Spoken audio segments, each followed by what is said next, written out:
গণ অভ্যুত্থানের অভাবনীয় সফলতার পর ছাত্র শিবিরের দুই নেতার রাজনৈতিক পরিচয়ের সামনে চলে আসে দেশজুড়ে শুরু হয়েছে বিতর্ক।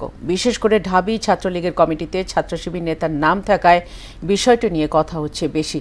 যদিও ছাত্রলীগের কমিটিতে নাম থাকার বিষয়টি জানতেন না বলে দাবি করেছেন ঢাকা বিশ্ববিদ্যালয় শাখা ছাত্র শিবিরের সাধারণ সম্পাদক এস.এম. ফরহাদ।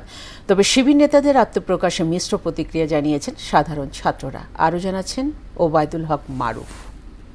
পূর্ণাঙ্গ কমিটি খুব শীঘ্রই অ্যানাউন্স করব। আপাতত তার আগে বৈষম্য বিরোধী আন্দোলনে সমন্বয়কের ভূমিকায় থাকা ঢাকা বিশ্ববিদ্যালয় শিবিরের সভাপতি সাদিক কায়েমের আত্মপ্রকাশের পর এবার জনসম্মুখে আসলেন ঢাকা বিশ্ববিদ্যালয় শিবিরের সেক্রেটারি এস.এম. ফরহাদ। ছাত্রলীগের সঙ্গে তার সম্পৃক্ততা ও সমসাময়িক বিভিন্ন ইস্যু নিয়ে সাংবাদিকদের সঙ্গে কথা বলেন তিনি। আপনারা শিক্ষার্থীদের রেসপন্স চাইতে পারেন, শিক্ষার্থীরা ছাত্র শিবিরকে গ্রহণ করবে কি করবে না, নাকি বয়কট করবে, এটা তার সিদ্ধান্ত নেবেন।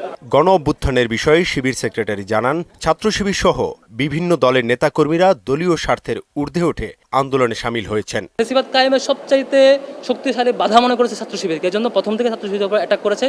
দেশব্যাপী এমন কোনো লেয়ার নাই যে লেয়ারে ছাত্র শিবিরের অ্যাটাক হয় নাই। আপনি দেখবেন যে খুবই তৃণমূল পর্যায়ে আমি অসংখ্য ভাইকে দেখেছি যে সে নামাজ পড়ছে, ওখান থেকে ধরে নিয়ে গিয়ে বলছে যে অস্ত্রসহ গ্রেফতার গিয়ে করছে।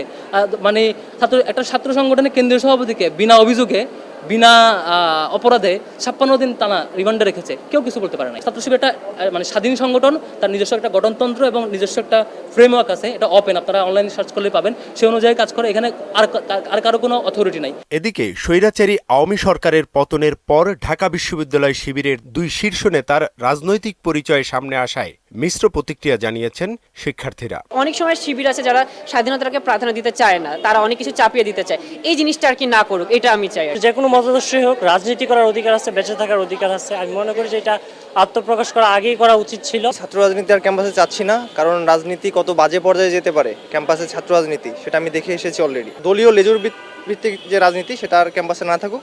রাজনৈতিক দলের লেজুর ভিত্তিক ছাত্র রাজনীতি এড়িয়ে ছাত্র সংসদ নির্বাচনের মাধ্যমে ছাত্র নেতৃত্ব গড়ে তোলার দাবি সচেতন ছাত্রদের। ওবায়দুল হক মারুফ, মোহনা সংবাদ, ঢাকা।